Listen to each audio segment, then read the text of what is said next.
السلام علیکم، میں ڈاکٹر رؤف رانا اپنے ڈیجیٹل چینل پر آپ کو خوش آمدید کہتا ہوں۔ آج بات کروں گا ایک دوا موویکس کے متعلق۔ موویکس گولی 2 mg اور 4 mg دونوں اسٹرینتھ میں اویلیبل ہوتی ہے۔ اس کے اندر ایکٹیو انگریڈینٹ ٹنزاناڈین ہے،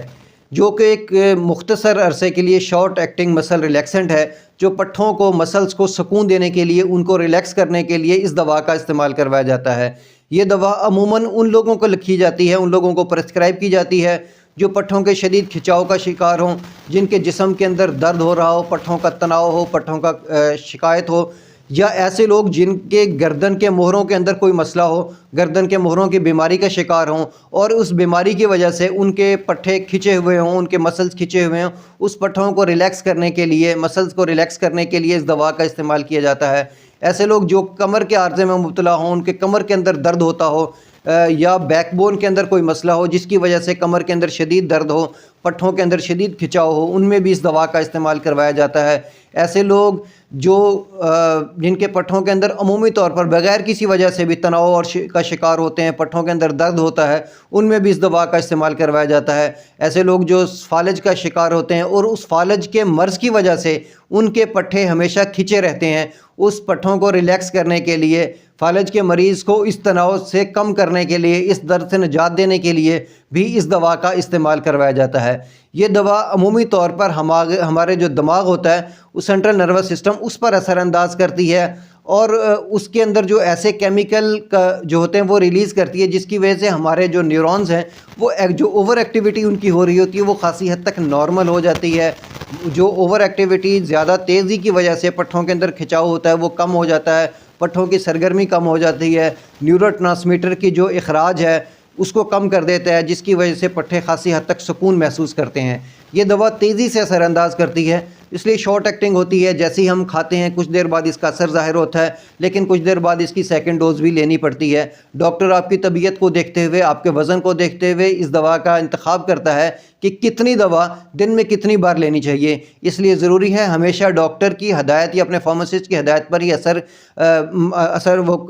عمل کیا جائے، تاکہ دوا کے جو مضر اثرات ہیں اس سے بچا جا سکے۔ اگر اس کے مضر اثرات، اس کے سائیڈ ایفیکٹ کی بات کی جائے تو اس کے زیادہ تر سائیڈ ایفیکٹ میں غنودگی ہونا، نیند کا آنا ہے۔ چونکہ میں نے پہلے بھی ذکر کیا ہے کہ یہ دوا ہمارے سینٹرل نروس سسٹم پر افیکٹ کرتی ہے، جس کی وجہ سے غنودگی کی کیفیت ہو سکتی ہے۔ اس لیے ایسے مریض جو پہلے ہی نیند کی کوئی دوا استعمال کر رہے ہوں تو ان کو چاہیے کہ اپنے ڈاکٹر یا اپنے فارماسسٹ سے ضرور مشورہ کریں۔ ایسے لوگ جو کوئی اور درد کش ادویات استعمال کر رہے ہوں، جیسے کہ ٹونوفلیکس یا ٹراماڈول، اس قسم کے ادویات کا استعمال کر رہے ہیں، ان میں بھی اس دوا کا استعمال نہیں کرنا چاہیے، کیونکہ دونوں اگر ادویات کا استعمال اکٹھے کیا جائے تو غنودگی کی کیفیت یا سر چکرانے کی کیفیت زیادہ ہو سکتی ہے۔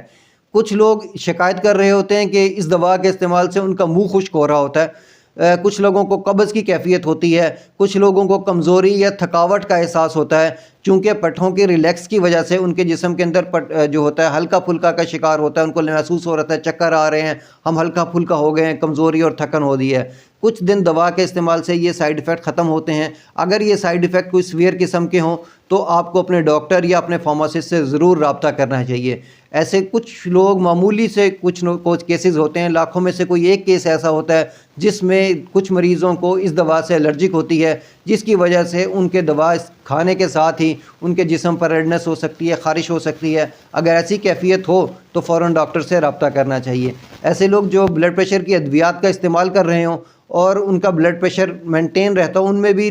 ضروری ہے کہ وہ دوا کا استعمال کرنے سے پہلے اپنے ڈاکٹر سے یا اپنے فارماسسٹ سے ضرور رابطہ کریں، کیونکہ اس دوا کے استعمال سے بلڈ پریشر ممکنہ حد تک کم ہو سکتا ہے۔ یہ ایسے لوگ جو عام طور پر بھی بلڈ پریشر کی کمی کا شکار ہوں، عام طور پر ان کا بلڈ پریشر کم رہتا ہو، ان میں بھی اس دوا کا استعمال نہیں کرنا چاہیے، کیونکہ یہ دوا بلڈ پریشر کو کم کر دیتی ہے، جس کی وجہ سے شدید ترین چکر آ سکتے ہیں، غنودگی ہو سکتی ہے۔